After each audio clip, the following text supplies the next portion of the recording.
welcome to another episode of the Sales Leadership Lab. I'm your host, Dipti Pandit. Now, if you are a sales leader, a chief revenue officer, a CEO, or anyone who's navigating through the complexities of modern selling, this is the place that we have some raw conversations. This is where you can learn and you get great insights. And this is exactly where the revenue needle moves. Today, I'm super excited to have an amazing guest who is all the way from the United States, Mr. Gene McNaughton. Hi, Gene. How are you today? I am fantastic, and I'm so happy to be here with you. I need to have this introduction read out because there has been such an amazing career journey of Gene, and I have been trying to wrap up into a little summary, and I have to read this out for my guests, especially few of those in Australia who might not know you. All right. So Gene McNaughton is a US business growth and sales expert with a rare double pedigree. He spent over a decade helping build Gateway from small PC maker into a 11 billion brand. Then he was handpicked by Tony Robbins as Global VP of Sales for Robbins Companies, where he broke records for 3 straight years, became one of the few opening act speakers at Unleash the Power Within. Yes, he did share the stage with Tony Robbins. I'll let you absorb that for a second. He later ran Chet Holmes Style Consulting, wrote the best-selling book, The Sales Edge, took the president's seat at foundation engineering firm Geobia, USA, an industry he openly says he knew almost nothing about. We'll talk about that. And now he works as a fractional chief growth officer. Welcome, Gene, and I hope I've made justice trying to wrap up an amazing career that you have in this little 1-minute summary. Well, I love the way that you lit up talking about Tony Robbins. Have you been to a Tony Robbins event or read the books, or what have you done? Great question. I have been following Tony Robbins, and I watched his Netflix episode, and that just blew me off.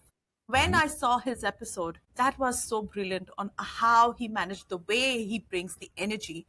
And it's been on my mind to attend one of his sessions. So for me, I can just visually imagine the energy in the room and the impact that he makes to so many people's lives. I have so many great memories of the Sydney Harbor because we would have the Unleash the Power Within events at the big convention center there. And it's such a beautiful, all of Australia, Sydney and Melbourne and Brisbane.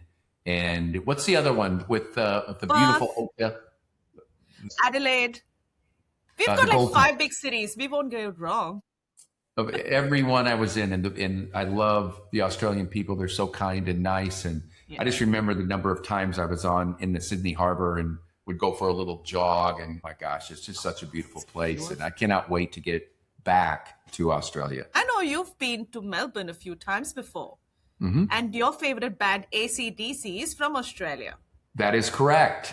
My goodness, you did your research. I was so excited. I had a client there. They called the Australian Gold Bullion Company. And I went down to work with their sellers on, they sell gold. They cold call people to sell gold. And it's a sales process. They've got to find the right clients. They've got to have the right type of reach out to these usually wealthy people to convince them that gold is a good investment. During that time there, I'm like, I am in Melbourne. This is the home of AC/DC. So my biggest mission was to carve out an extra day to go to, there's an AC/DC bar. And I thought, I'm going to go buy the t-shirts. I'm going to go do everything. But Melbourne is one of my top 5 favorite cities in the world, right there with Sydney. I only had a little time in Brisbane because we were doing a tour.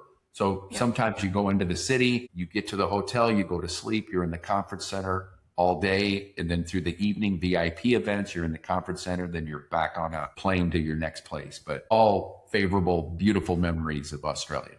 Amazing. And have you had coffee in Melbourne? I'm sure I drank a lot of coffee because I drink a lot of coffee, but I didn't have like a memorable coffee experience. I'm sorry. Okay. The reason I ask you this question, because we Melbourneites brag a lot about our coffee, and we just talk so much about our coffee. We consume a lot of coffee, and hence this question. So if there's one thing that if you visit Melbourne again and just say where you get the best coffee in Australia, you will hear about 10 people around you saying, hey, it's Melbourne. Okay. I'm going to make a mental note of that. And hope I just got to figure out how to get back down there. There's always a way, right? When you get committed. But once I got to my very first event I did with Tony as his VP of sales was in the Sydney Harbor. And we did something called Date with Destiny, and it's a life-changing event. But I encourage you and everybody listening, when Tony comes back to Australia, make it a point, because he doesn't go on the road as much anymore. We used to be in Australia once or twice every single year, whether it was Unleash the Power Within, and then eventually we brought a program called Business Mastery. And now he does most things virtual. So if he comes down there live, make it a point, life-changing event. Now, with people in sales, like you and me have been in our sales journey from junior roles, climbing up various ladders, and sales is not a straight journey. It's bumpy. And that's where I feel, having someone like Tony Robbins does impact you, and you need those energies, the power within. How do you unleash that? So I'm sure you've had your experience of like seeing something different, or learning from Tony in your sales, like as a person, to unleash the energy within you. Very much so. Early in my sales career, I was working part-time at a jewelry store. And I had a friend come by while I was working at a jewelry store on a Saturday night. And he did not go to college, but he obviously was dressed well and doing very well. And I said, Troy, what's going on? He goes, oh my God, I started this business. I'm doing all these great things. And I said, congratulations. And I was just a poor college kid. And I mean poor, ramen noodles poor. And he said, I bought this book and it changed my life. You should go get it. And the book, I said, well, I'm busy right now. I can't do that. He said, it's only cost $5. Go buy the book. In those days, it would go to the bookstore that was in the mall. Yeah. And I remember, I was lying to him. I didn't have $5 to go buy the book. And he did something for me that I still remember to this day. He came back about a half hour later with a little bag, and inside the bag was the book. He said, I go, Troy, you don't have to do that. And he said, all I want you to do is promise me right now, shake my hands and promise me that you'll read this book. And I thought, okay, because I'd never read personal development. I didn't know what personal development was. I didn't even know that it existed. And the book was called How to Win Friends and Influence People by Dale Carnegie. Beautiful. A book that is still true today. It's still true today from one of the old Dale Carnegie. And that night I had no money to go out. The book's sitting there. So I decided to start reading it. And I could not believe what I was reading about very common sense principles: how to greet somebody, how to shake their hands, look them in the eye, ask them questions, say please and thank you. Now, this is all kind of second grade stuff, but I'm from a small farm town. My dad was a laborer. He wasn't talking to me about personal development, but I started getting these techniques. I thought I was reading like a golden book. Like, I couldn't imagine how great this stuff was. Well, then I started behaving that way. And within a couple of months working part-time, I was the #1 seller of jewelry in our little store in that mall. And people are like, what's changed? And I'm like, I read this book. You should read this book. What I found was most people won't go read the book. So I thought, if this book is good, what's the next one? Somebody said a book called Think and Grow Rich by Napoleon Hill. I went and got that book, and oh my gosh, everything changed. Everything changed. And that began this thirst. That began this journey of personal development. I didn't call it that then, but it was like my secret weapon. I could go spend $5, $8, or $9 at the bookstore, buy the book, the Napoleon Hill book. And then it went to Zig Ziglar. Born to Win, Zig Ziglar, See You at the Top. And I would consume these books. And that's when this little company called Gateway Computers started in the late 80s, early 90s. And a lot of my friends were graduating college and going to work at this computer company. And so I did the same thing. And we're selling computers over the telephone and building them and shipping them out. I'm in a cubicle on a headset, right? Just trying to do as much as I could, because I had never known what commission was. And then somebody said, well, you make commission. I'm like, what's commission? And they said, well, you get paid your hourly rate, but if you sell things, you get a percentage of that. I'm like, so the more I sell, the more I make? They said, yeah. And I'm like, sign me up. So I said, who's writing the best-selling books as it relates to sales? You got to go learn from Tom Hopkins. He was the #1 sales trainer at that time. I go right back to the bookstore and buy the Tom Hopkins book. I start reading it. learning about rapport, learning about goal setting, learning about how to ask questions, learning about features, advantages, benefits, learning about how to ask for a sale, learning about what to say when they say no or give you an objection. And I read the books as instruction guides. I didn't have any judgment like, oh, I don't like it, this, that, or the other. I did exactly what the books said to do. And of course, when you do that, as you know, Dipti, you start to see, you not only experience a new way to look at life, but the results follow. It's no different than saying, if you were to go to the gym 5 times a week and eat relatively healthy, over 90 days, you are going to look and feel better. The same thing happens mentally. Whatever you put in your body and do with your body is really the results that you're going to get. Mentally, it works the same way. So I go from Tom Hopkins and reading all his books, Mastering the Art of Closing, How to Overcome Any Objection. And I'm in the sales world. And when you're in telesales on the phone, it's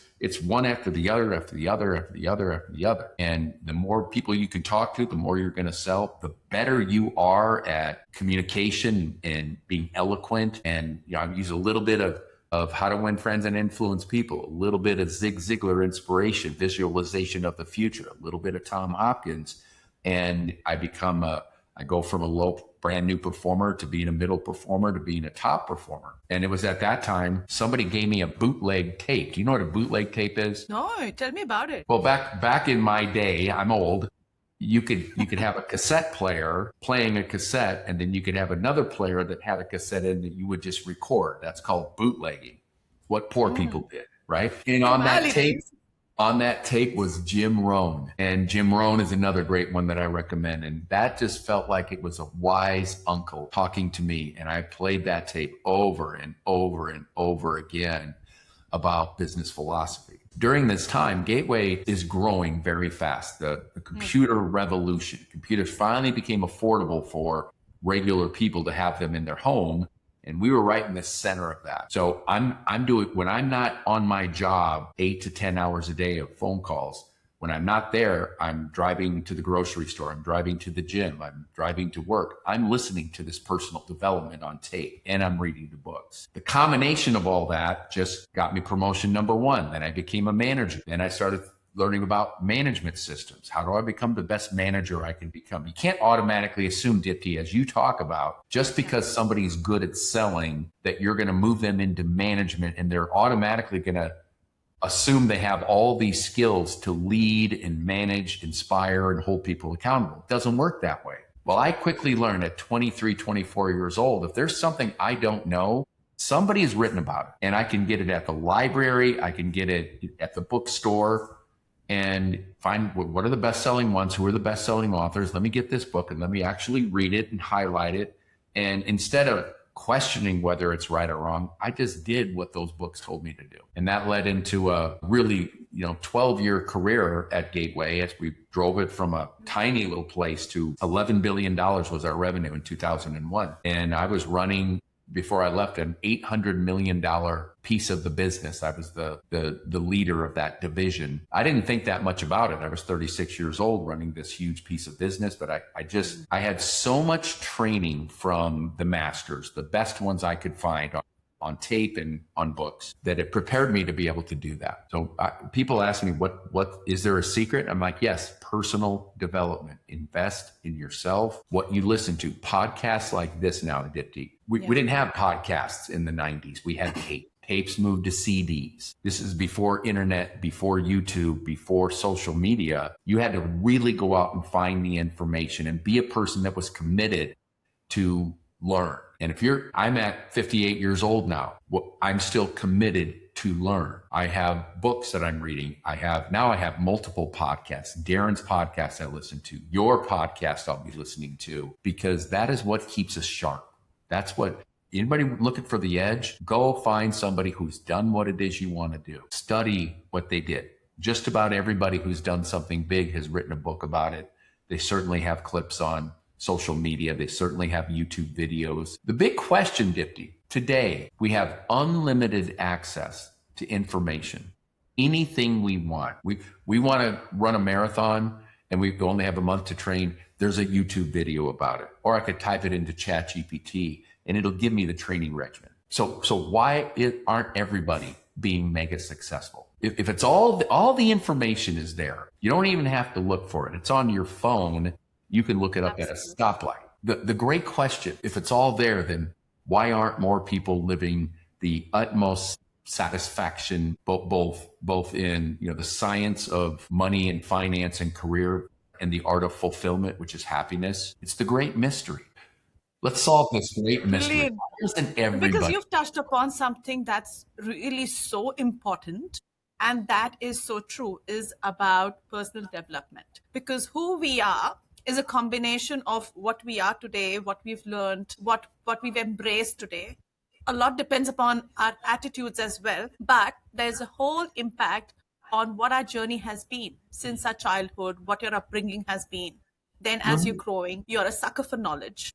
And if you are someone who really thrives on learning, coaching, and improvement, it's brilliant. And it's magical how much a human potential we have to really expand and reach various goals. I'm watching you right now on this podcast, and if the audience is watching visually, just look at the bookshelf behind her. That'll tell you a lot about a person. Look at the bookshelf. Oh, totally. That's my collection of 350 books because I am a big reader.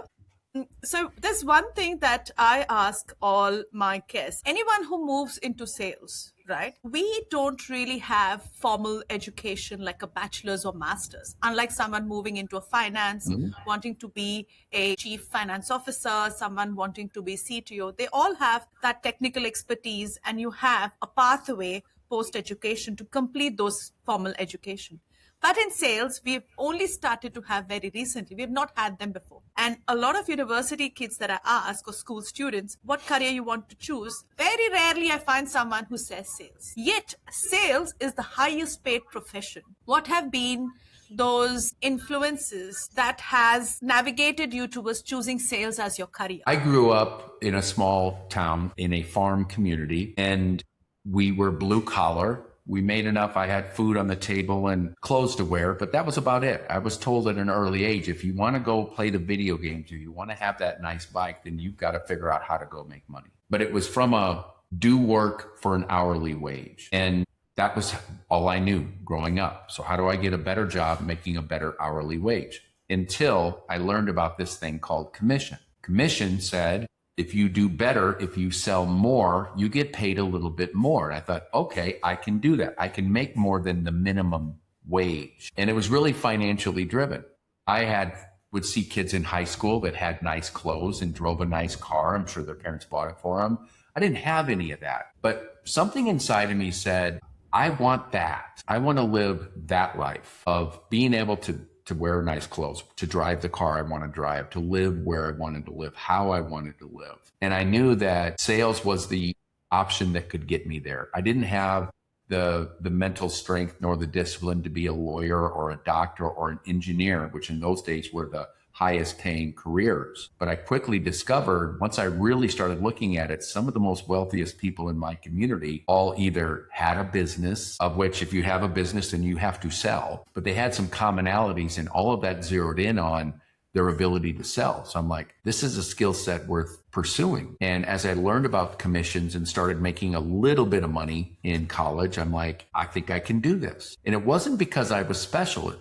I was special in that I had a desire to go find the best people and read their books. That would be the only thing that made me different from my colleagues. I just started enjoying learning, not textbook. I was not good in college, nor was I in high school. I did enough to pass and get my degrees, but I read the things I had to read so I could pass the test. But learn personal development. Now that personal development goes to spiritual, it goes to financial, it goes to career choices, it goes to management and leadership. There is no shortage of great information out there. What I have learned over the course of the last 30 years is that most people won't read a book. They just don't.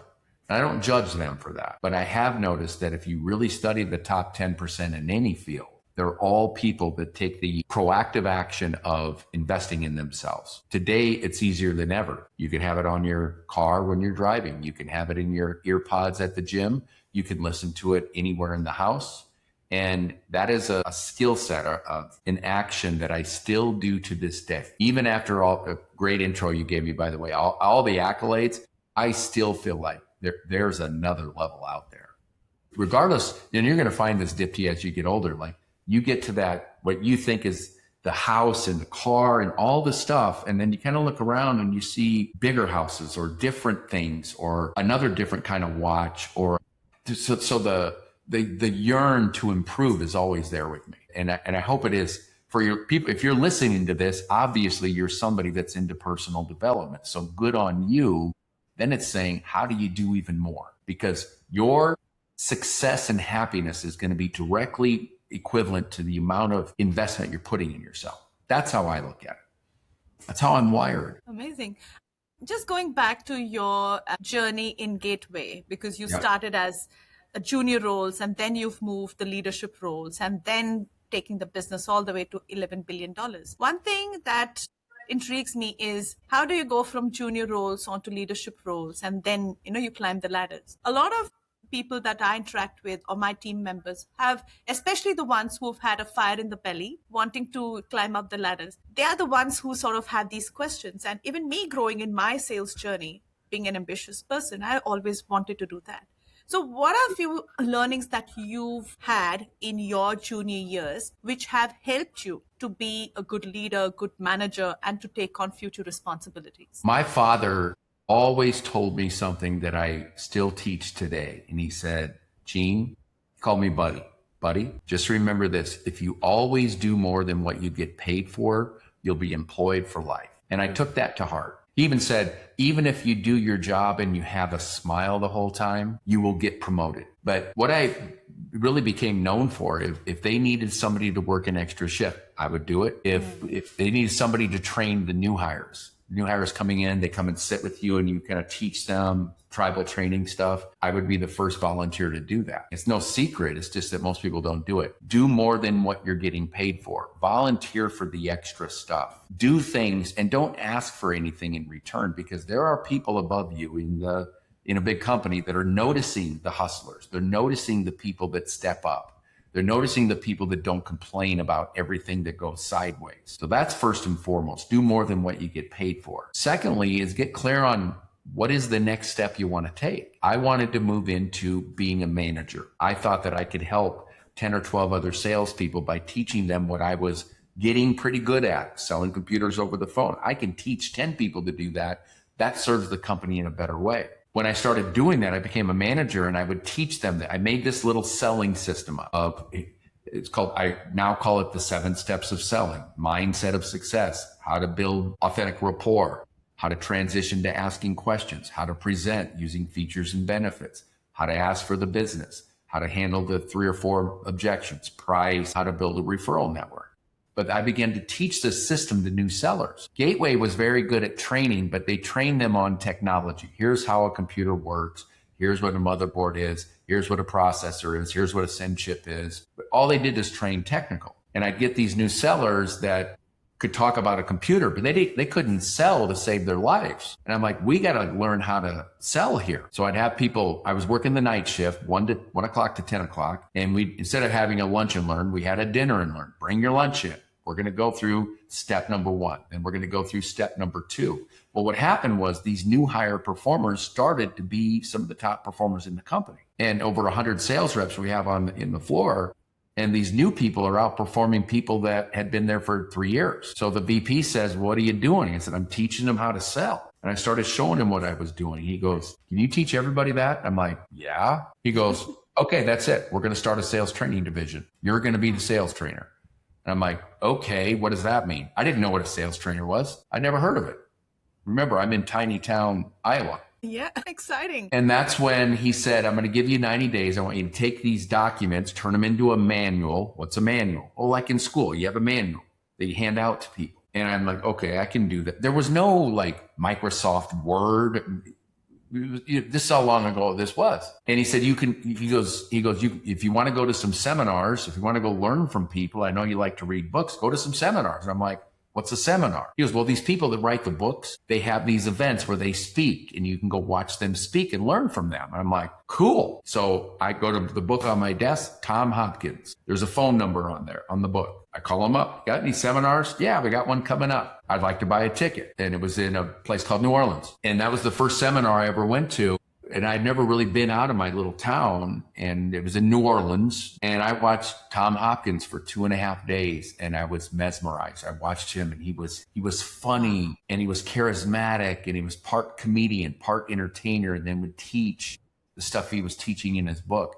And it was in that moment, Dipti, as I'm sitting here, I swear, I went, that's what I want to do. That's who I want to be. And that was it. And I went down, I got his autograph on the book, and I met him and got a picture, and I came back on fire. I kind of copied his manual. Next thing you know, I'm starting to get ready to teach. Well, the fax came in during that time. I'd been to the seminar, I come back, I'm all fired up, but another fax came in. It said, Zig Ziglar. You know that name, Dipti, Zig Ziglar? I have used his quote so many times. Okay, good. Tell me, I'm all ears. I'm going to be quiet now. Zig Ziglar was having a seminar, and it was called Born to Win, a 3-day goal-setting exercise with Zig Ziglar. I go to the VP of sales. Hey, goal setting is hugely important for every salesperson. Yes, I agree. Can I go see Zig? And he said, yeah, no problem.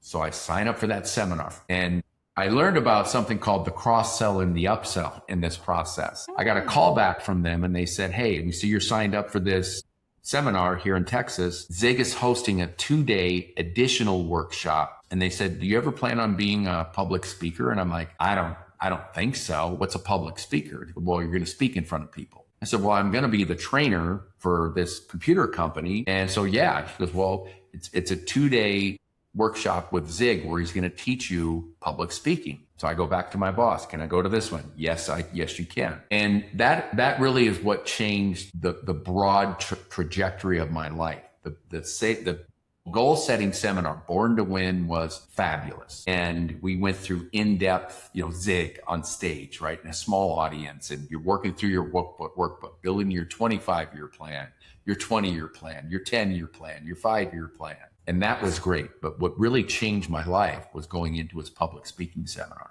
because a lot of people think because they're comfortable, they're less shy, they'll get up and speak in front of people. That doesn't make you a public speaker. Public speaking is not just the words that you say. It's how do you move your body? How do you use body language to emphasize a story? How do you use your eye communication? How do you eliminate going up and up? Like learning the techniques from, at that time, the #1 public orator in the world. Zig was, at that time, besides Johnny Carson, had been in front of more people over the last 20 years than anybody, because he was doing seminars and he was a Baptist minister. But learning how to work a stage, learning about volume, inflection, pacing, when to speed up, when to slow down. And that is what changed my life, because I learned the skills from the master. And then better yet, I started training right after that. And I would bring in one of those old video recorders and put it in the back of the room. And I'd be in front of, my audience was 10 people, a sales team. One would leave and another one would come in. I'd record myself, and then at night I'd watch it. And I'd see where I used a pad word, something like that. I would see where I was on the wrong side of the room. I could have used different body language. I'm looking at my eye communication in the audience. And so learning from the master and then having continued repetition with feedback that I would give myself. And I did that training for 2 years. All I did was speak in front of small groups. Every time we'd have a awards banquet, I'd speak in front of the big group. So I'd get, 200 or 300 people and learn how to calm my body, learn how to calm the nerves, learn how to have a great opening, how to get people laughing, how to teach them something, how to emphasize something. And that really ultimately became the highlight of my career, because eventually, as I got in front of Tony Robbins, Tony Robbins, my last interview, he said, you're hired. He goes, but tell me your 2-year goals. I said, wow, I've never thought about that. I said, well, we'll break every sales record. And he goes, okay, I like that. What's your second one? And I said, I want to be your opening speaker. And he goes, are you a professional speaker? And I'm like, I'm not a professional speaker, but my goal is to not just have a cameo, here's Tony, but get up on a big stage and speak. He goes, I like the way you think. Nobody's ever done that before, but and that's I'll bold. keep that.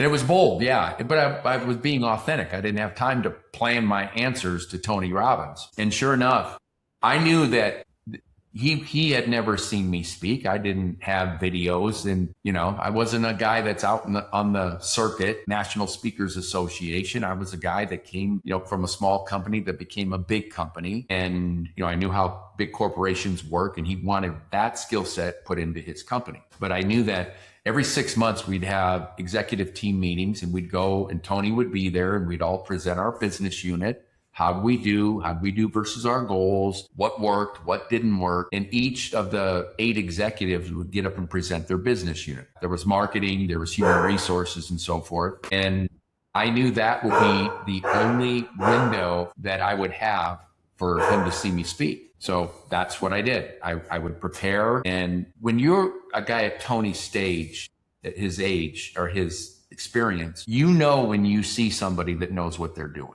The average person doesn't see the basics, body language, facial expressions, eye communication. And he saw it. I could see him seeing like, okay, this kid's kind of got something going on here. And he asked me about my background. I said, yeah, I went and saw Zig, and then I've been the trainer, and I've done this. And it was about 2 years to the day after I'd been hired. And he was having vocal issues. His vocal cords were struggling. And we were in London. It was about 2 a.m. He said, the doctors told me I need to have less time on stage. I'm ruining my vocal cords. We have an event in 30 days. I want you to do 3 hours of this content on the second day of the event so he could sleep in and rest his voice. He said, can you be ready?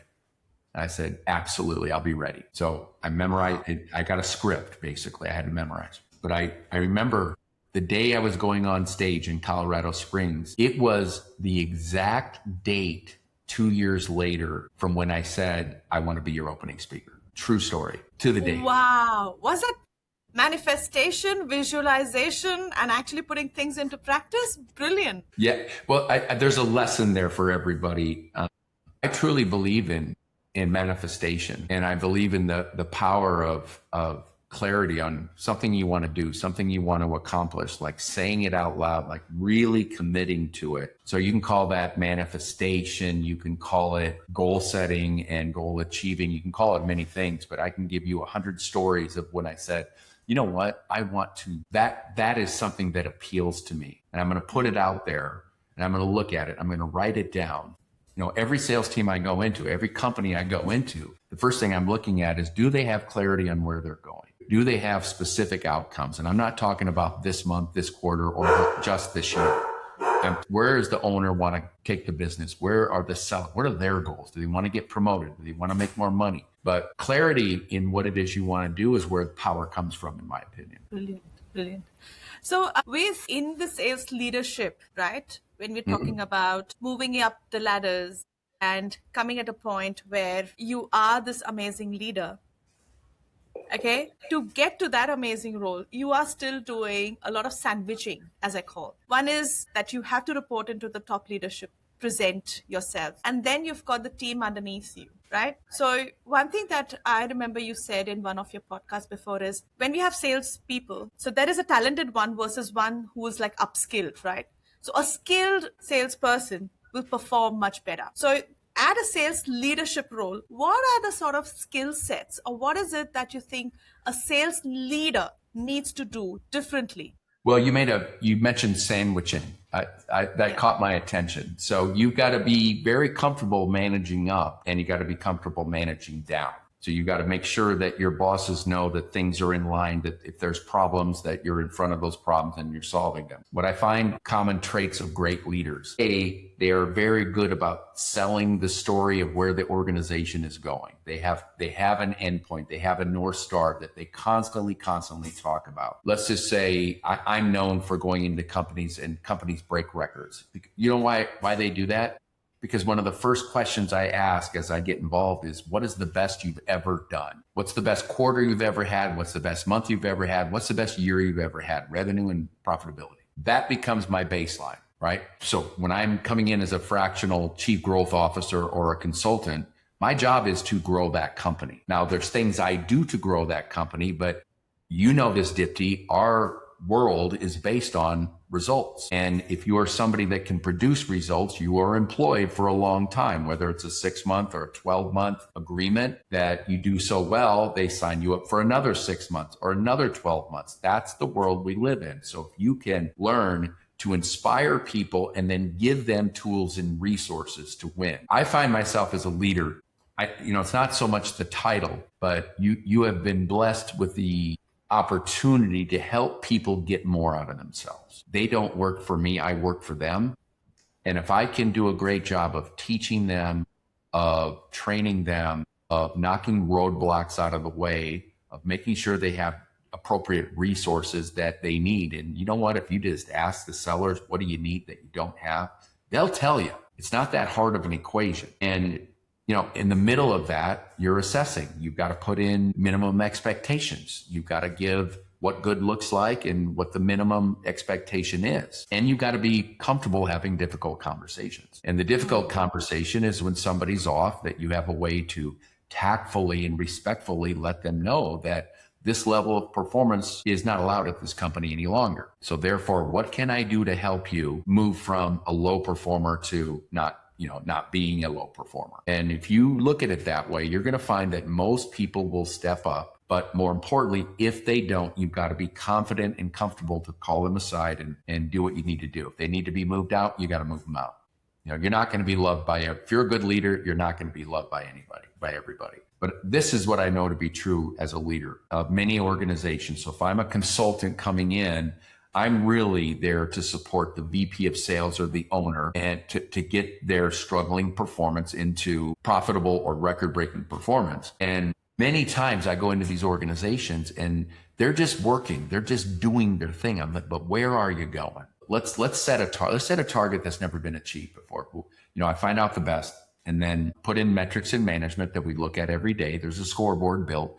Many companies don't have a daily update on how the team is doing as compared to their goal. It's easier to do this than what most people will think. So we make the numbers public. We make whatever's important in terms of KPIs, revenue, margin, number of new meetings, number of new customers, number of a certain product set sold. But I make those numbers very public. So everybody in the company sees them.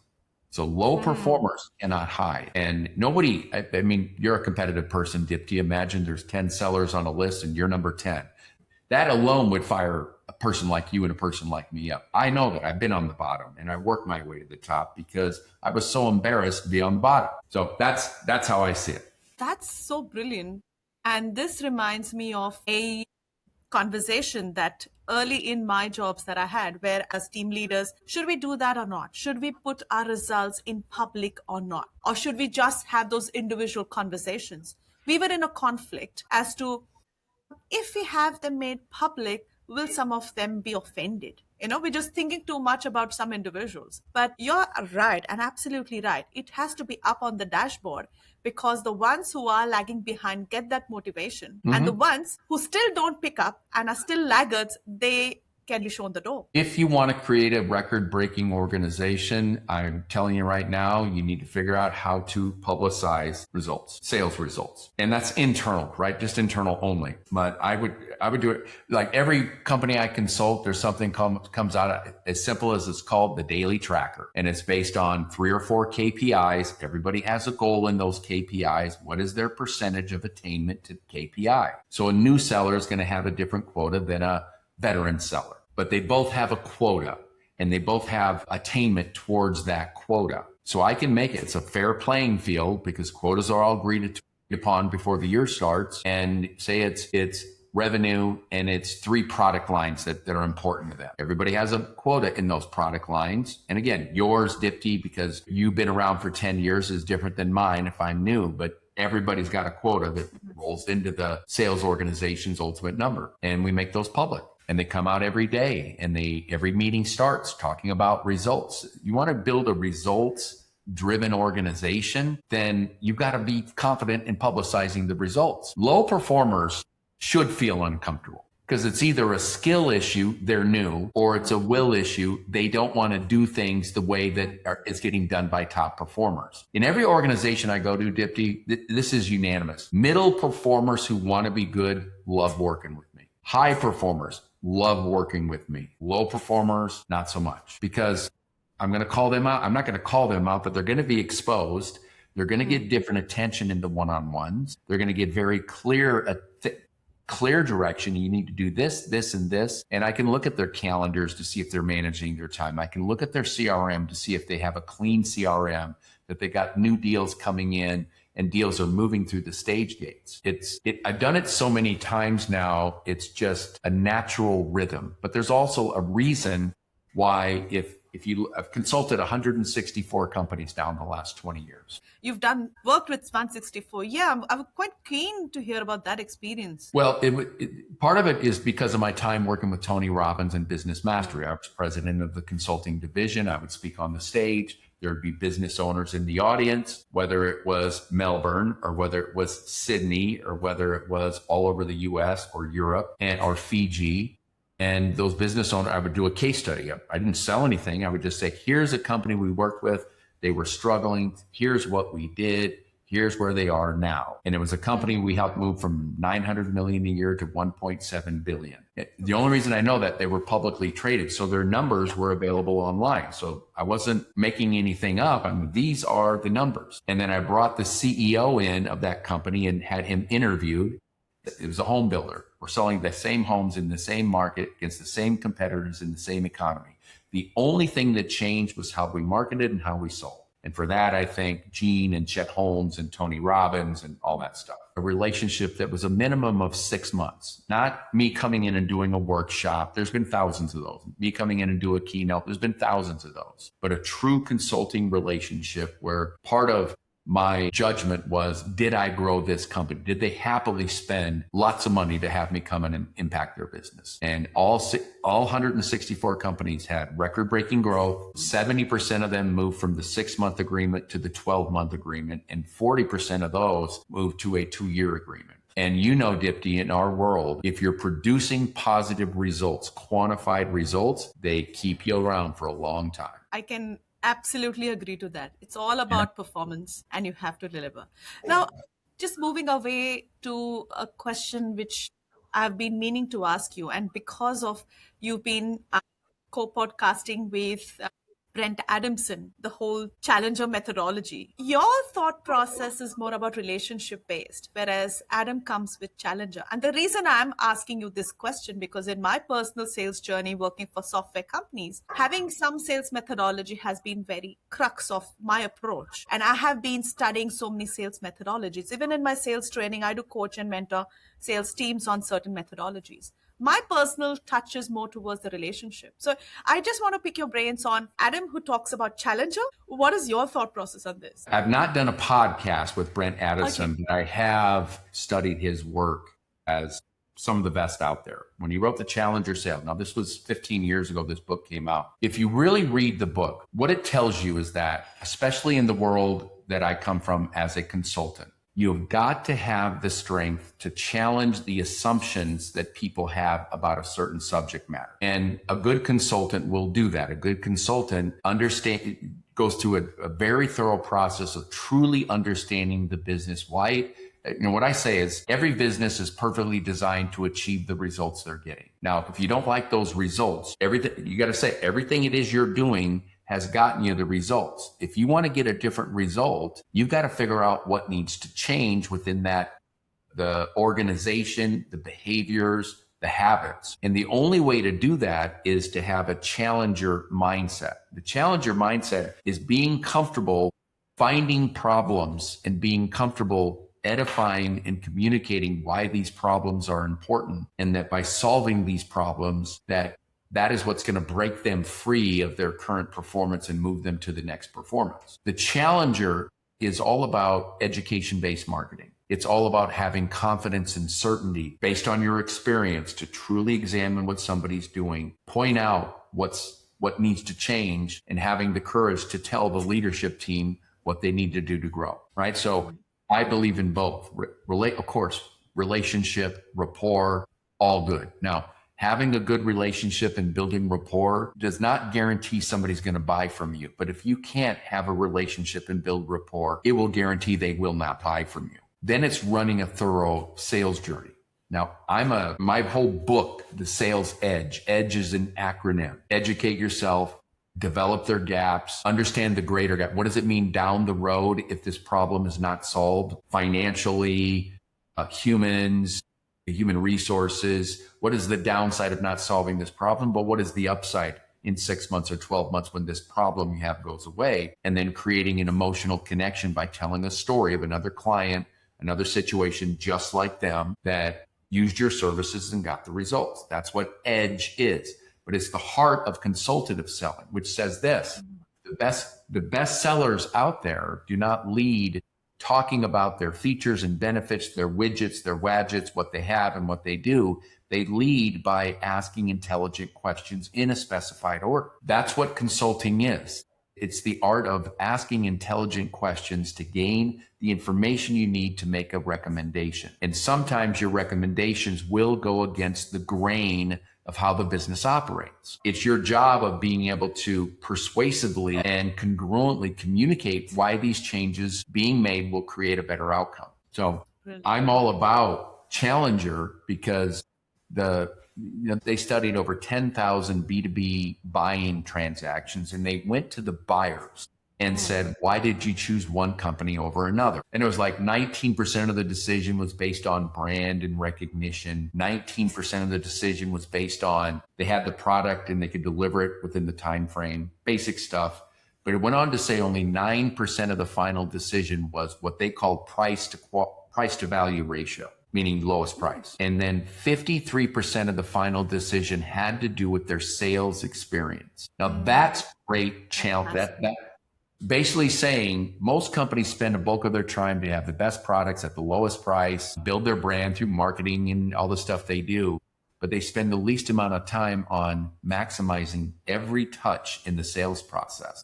So it had to do with, they didn't try to hard close me. They were consultative in nature. They advised me of potential landmines. They educated me on the marketplace. Like what went into that sales experience that made the bulk of the decision criteria.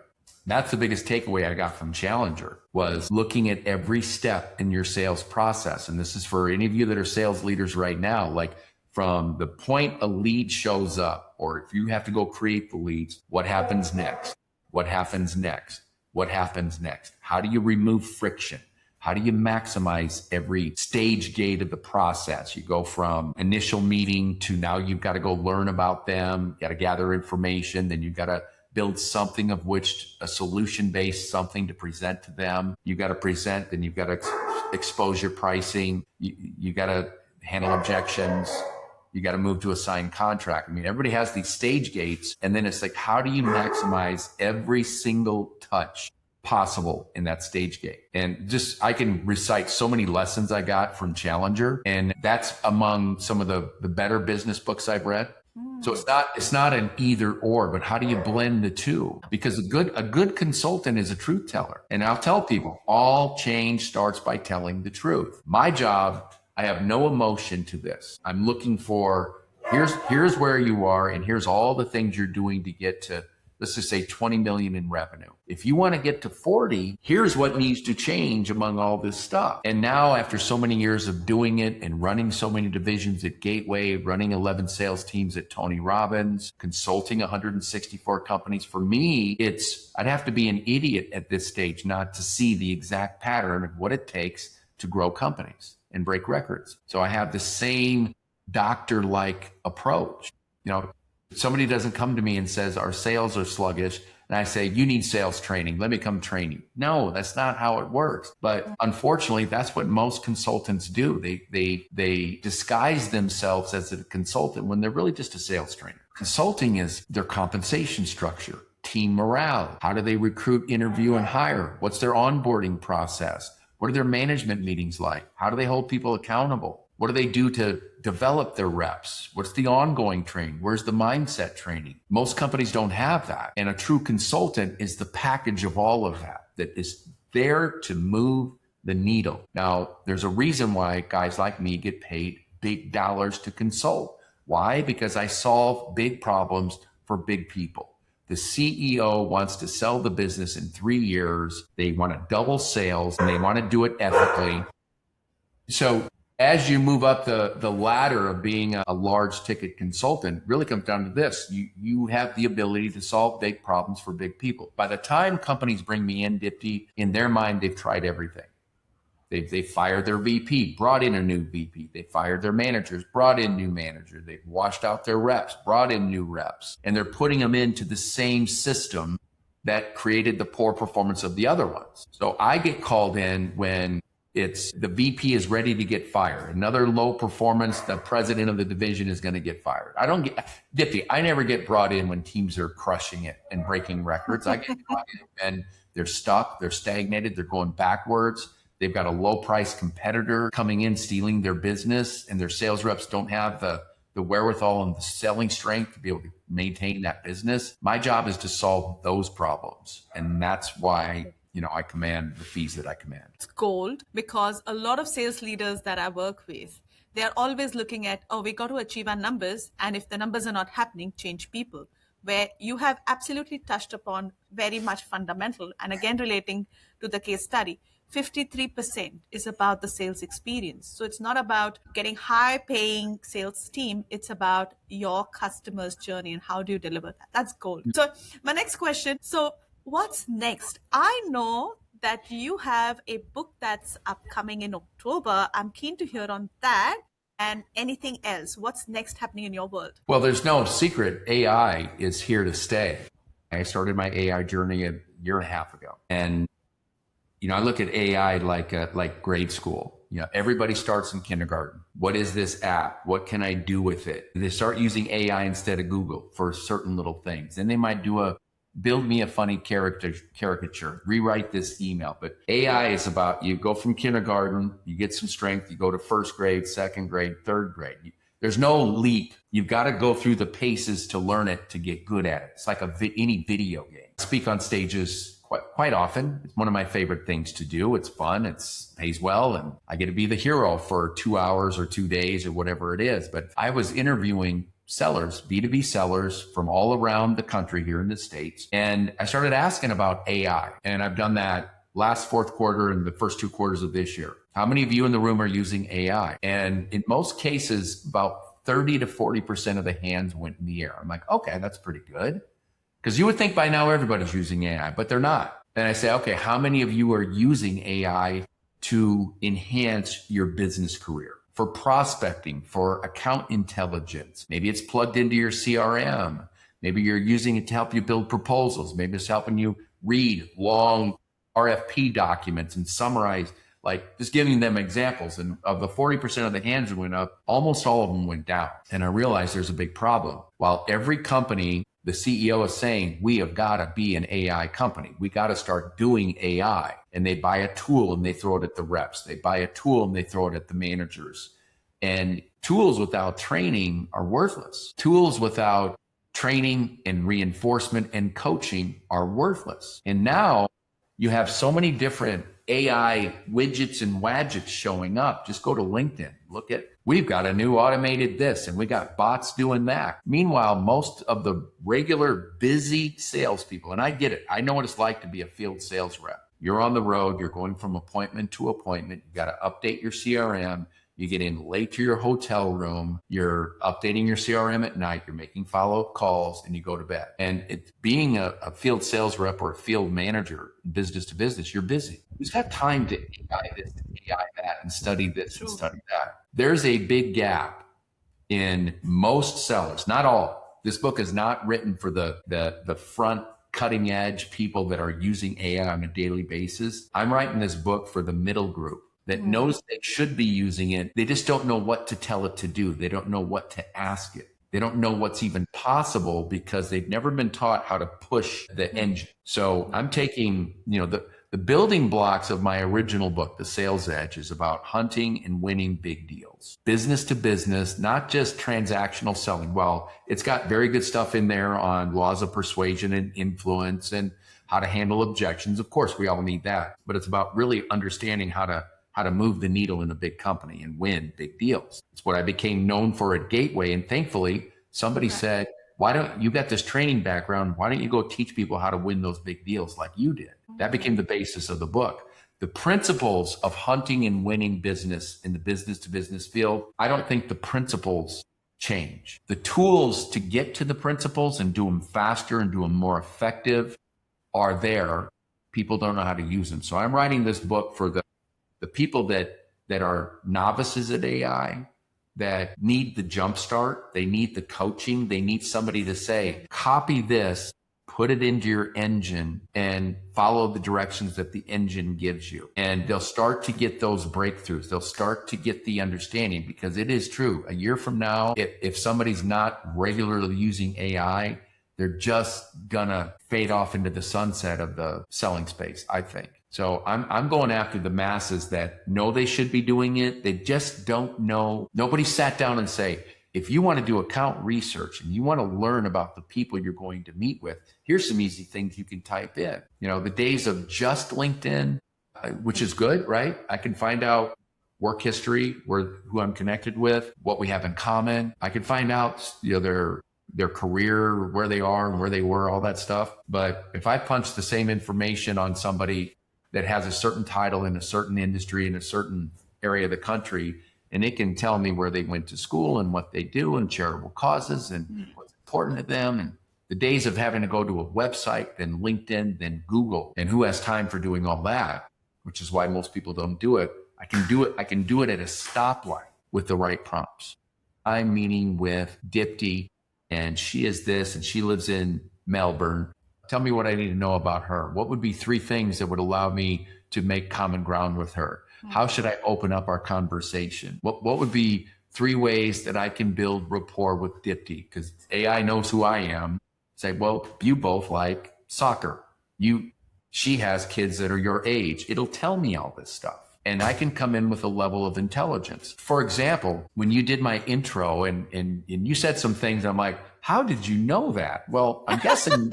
Thanks to AI. You said, but I did some research. I'll take some credit. For somebody from Australia to know the word Sioux City, Iowa, a tiny little farm town in the middle of nowhere, was majorly impressive. Thank you. Yes. And that just lights up sparks. And it's the same way for anybody you meet. If you just take the time and know what to type in, it'll give you the keys to the kingdom. And so this book is being written for the masses that want to start using it and want to get good at it. It's going to give very specifics. Then there's going to be an option where I built this engine that is it's a Gene AI closed cell GPT. So imagine you read the book and you go, God, I'd like to ask Gene a question. Well, you're going to be able to go to a single link that's going to allow you to conversate with me, AI me. And inside the sources in this is every book I've ever written, every podcast I've ever done, every LinkedIn post I've ever done, every training I've ever done, every YouTube video I've ever done. Because I've got all the transcripts, so it feeds in there the best of every single thing I've been able to collect for 25 years. Sales manuals that I wrote at Gateway are in there of my best stuff. And the AI is more intelligent than me and you talking. I'll play with my own AI and it'll say something. I'm like, I totally forgot about this. How to geometric ways to build your referral program. Totally forgot about that content just because, it was 2004 when I wrote it. So very soon people will be able to read the book, go to the AI engine and type this in or copy and paste this and put it in. And you and I will role play this cold call. You and I will role play this performance management you got to do manager. True story, Dipti. I'm a chief growth officer for a company. Company's doing well, but there's one performer with a big ego that is not performing. Person's at 50% of his number year to date. And so total quota, January through May, where are you at versus your total 50%? So we're on the verge of breaking records. This one performer who has a big ego, very strong. And I had told the VP of sales, you need to put that person on a performance plan. We need to document this performance because as you know, Dipti, being a manager and leader, you've got to give people a chance. Give them documented formal a write-up. Then if they don't perform, move them to the second one. If they don't perform, then you terminate. But you've got records of the fact that you've given them every chance in the world. You know that. That's leadership management 101. Well, this person just kept putting it off. He was afraid. He was afraid to do it. And I just said, you know what? This has got to get done. I'll do it. And the night before, I was a little nervous because this is going to be my first meeting with this person. A big ego, like a very intimidating character, but it had to be done. So I went, you know what? I got on my own AI and I said, hey, Gene, I need to write somebody up and I'd like to role play the write up with you. And it came back and said, well, tell me the situation. Tell me about the person.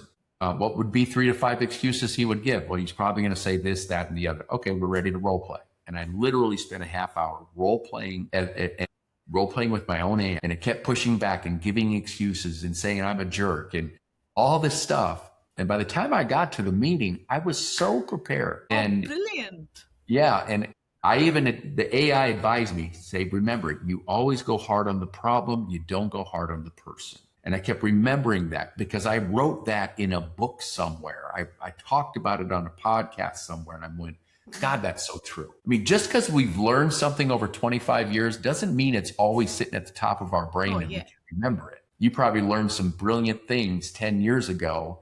And if you went back and looked at your notes and went, oh my gosh, I totally forgot about this. Well, guess what? AI Gene remembers everything instantaneously. So that's the next evolution to where people can come in and you're a leader and you have a leadership question. Just ask. You're a manager, you're a first-time manager, you got a low performer, you got a quarterly event you're going to do. You need to build your talk. You want to learn how to public speak. Go ask my AI. It's all in there. So that's the evolution. I'm so excited about it. I am already pumped and I'm like, oh, October is not too far. So I'm super excited to take a copy of the book and read and also hop onto the AI because I'm someone who believes that sales is 80% preparation, 20% execution. And your app book is all about that, how to help salespeople do the job better. And now when you don't have to scavenge out and find tools in the world, prepare and deliver a great experience for customers, then sales is easy, isn't it? Shoot. Well, Tom Hopkins said this: selling is the highest paid hard work and the lowest paid easy work there is. Nice, good one. Isn't that so good though? But for if you're in sales, if you're a manager or a leader, my closing advice is take what you do serious. Work to become a master of what it is you're doing. Any master will tell you the same thing. There is no mastery. It's the constant pursuit of the mastery is where all the gold is. I thought once I got to a certain income level, a certain prestige level, a certain number of books sold, that would do it and I would be good. And I'm like, those things are very important, but I didn't get there and go, oh my God, I made it. I kind of went there and went, okay, well, what's next now? Because the greatest thrill, Dipti, is the pursuit. It's the pursuit, the little bit of progress. It's the small celebrations. You get the great car you want, you get the great watch you want, and you're kind of like, okay, well, I guess so. The happiness was the pursuit. The happiness was being able to put something out there as a target and do what it is you needed to do to achieve that target. It could be a title. It could be an income number. It could be a physical something, a watch, a house, a car, a vacation, a second house, or all that stuff.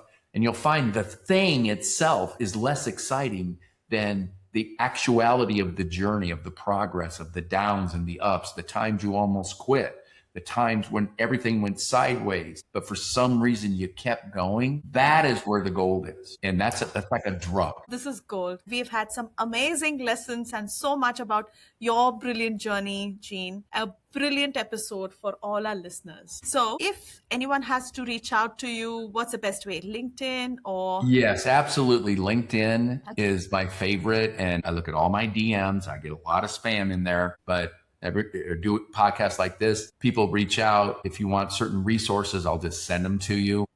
I don't have anything to sell here, but I will ask that you buy my book when it comes out. I'd love to see it floating around down there in Aussie land, down under. Sure thing. We'll put it up there. Oh, no doubt. And it's, people think, books are about trying to sell the number of books and all that. It's not about that. You make like $2 per book sold. You don't get rich on a book. I'm just giving everybody a heads up. Where the value of the book comes in is when somebody sends you a note out of the blue to say, I just read this and I just did that and I got the meeting. I got the account.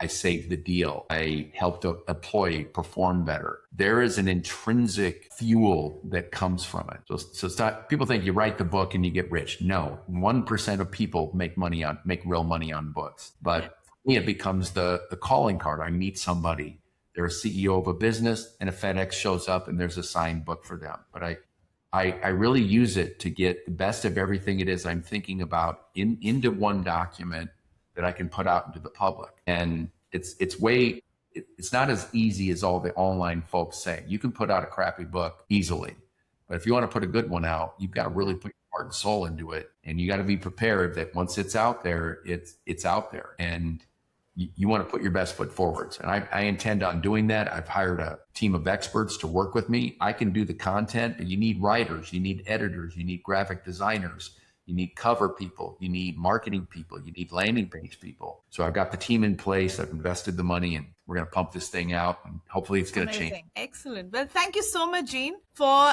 taking the time out, coming onto our episode, having such brilliant conversation. Well, that's a wrap of this episode of the Sales Leadership Lab. If Gene made you rethink even one thing about how you lead your sales engine, share it with one leader who needs to hear it. And follow the show on YouTube, Spotify, or Apple so you never miss one. I'm Dipti Pandit. Keep building a sales engine that runs on a system, not on hope. Thank you so much.